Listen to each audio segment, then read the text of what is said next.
মরক্কোতে ২০২৫ সালের ঈদুল আজহায় কোরবানির উপর নিষেধাজ্ঞা জারি করেছে দেশটির সরকার, যার ফলে সেখানকার জনমনে ক্ষোভ ও অসন্তোষ দেখা দিয়েছে। কেন পবিত্র ঈদুল আজহা নিয়ে এমন নিষেধাজ্ঞা আরোপ করা হলো দেশটিতে? বিস্তারিত জানাচ্ছেন লিমা সায়ন্তী।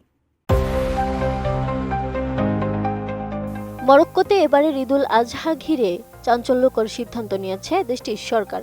বাদশাহ ষষ্ঠ মোহাম্মদ এক রাজকীয় ডিক্রির মাধ্যমে জনগণকে এবছর পশু কুরবানি না দেওয়ার নির্দেশ দিয়েছেন। 4 জন রাষ্ট্রায়ত্ত টেলিভিশনে দেশটির ইসলাম বিষয়ক মন্ত্রী আহমেদ তৌফিক সরকারের এই ডিক্রিটি পড়ে শোনান।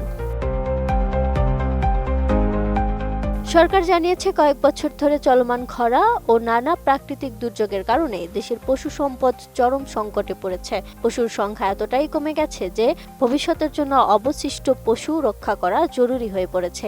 কোরবানির জন্য পশু জবাই এই মুহূর্তে বন্ধ না করলে দেশ আরও বড় বিপর্যয়ের মুখে পড়তে পারে বলে ধারণা তাদের। পাশাপাশি কৃষি খাতের স্থায়িত্ব বজায় রাখাও এই নিষেধাজ্ঞার অন্যতম উদ্দেশ্য। নিষেধাজ্ঞা বাস্তবায়নে সরকার কঠোর অবস্থান নিয়েছে। পশু পরিবহনে বাড়ানো হয়েছে নজরদারি এবং গঠিত হয়েছে বিশেষ নিরাপত্তা বাহিনী। কেউ আদেশ অমান্য করলে তার বিরুদ্ধে নেওয়া হবে কঠোর ব্যবস্থা। জরিমানা থেকে শুরু করে কোরবানির পশু জব্দের ক্ষমতাও দেওয়া হয়েছে স্থানীয় কর্তৃপক্ষকে।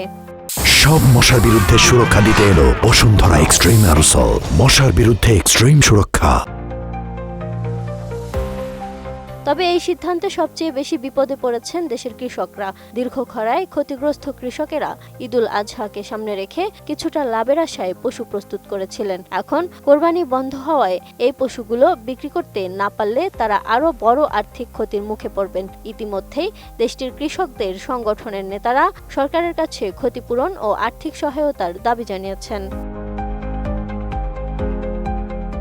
এদিকে সামাজিক যোগাযোগ মাধ্যমে ভাইরাল হওয়া একাধিক ভিডিওতে দেখা গেছে সরকারি বাহিনী বাড়ি বাড়ি গিয়ে মানুষজনের কেনা ভেড়া জব্দ করছে। এতে সাধারণ মানুষের মধ্যে তীব্র ক্ষোভের সৃষ্টি হয়েছে।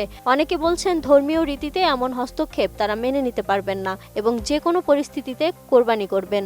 সরকারের এই সিদ্ধান্তকে কেন্দ্র করে এবার মরক্কোর ঈদ শুধুই ধর্মীয় উৎসব নয়, বরং তা পরিণত হয়েছে একটি সামাজিক ও রাজনৈতিক বিতর্কে।